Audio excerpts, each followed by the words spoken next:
All right, so this is example 5. And if you watched all of example 4, I apologize for that video being so long.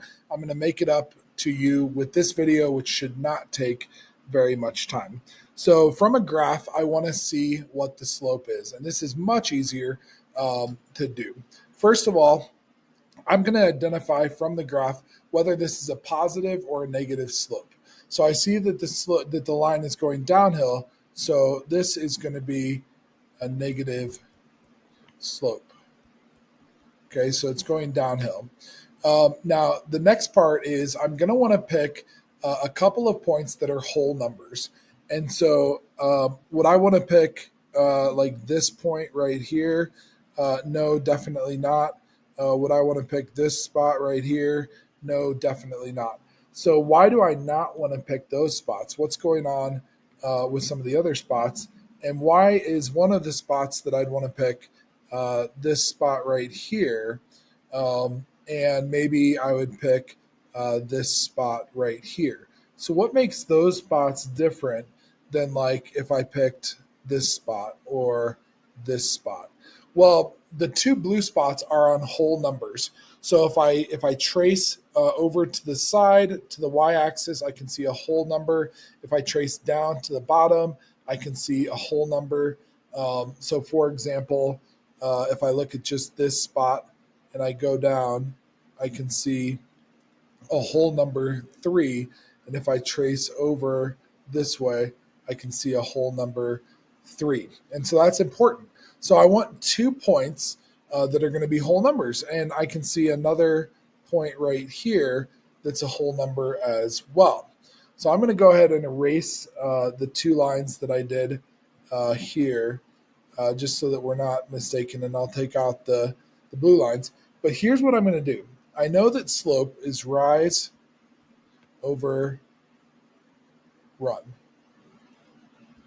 And so rise is the distance up and down. Now this is a negative slope, so I know that it's going downhill. So it's going to be a negative slope. So I'll start with a negative.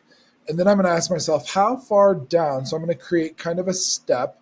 So I'm going to go down to 3 and over to 3.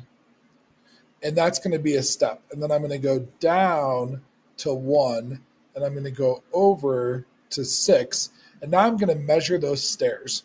So if I look, both of the stairs go down 2 units. So I know the rise is going to be 2. Now it's going downhill, so it's actually negative 2. And if I look to see how far over it's going, I can see that it goes over 3 units. So 1, 2, 3, and then 4, 5, 6. So it's going over 3 units. So our slope on this first one would be negative 2 over 3. So no problem at all. Pause the video, see if you can do the next one on your own. And then again, if you don't want to pause it, or if you just want to watch me do it, that's fine.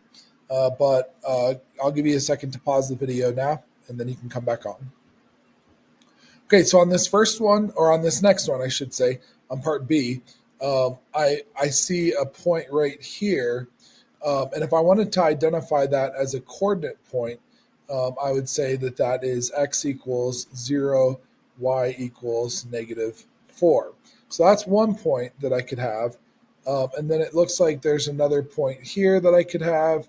It looks like there's another point here that I could have.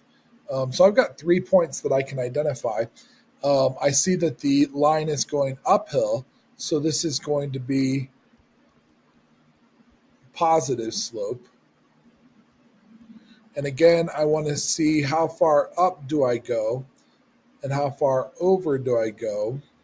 And if I go the other direction, how far up do I go and how far over do I go? I see that I go up 2 units for these stairs, up 2 units. So I know that the slope m is going to be 2, and it's going to be positive. That's one of those invisible math things. I don't need to put a plus here. That's implied if I don't see a negative sign. Over the run, and I'm going to count the blocks. I've got 1, 2, 3, 4, looks like 5. And I can go up here and see that that's at -5. So this step is 5 units wide, and I start at 0 and I end up at 5. So that is also 5. So the run is 5. Our slope is 2/5 or 2/5. So that's how you do it. If you have a graph, that's how you find the slope. If you have any questions, please let me know. Otherwise, we'll see you in class.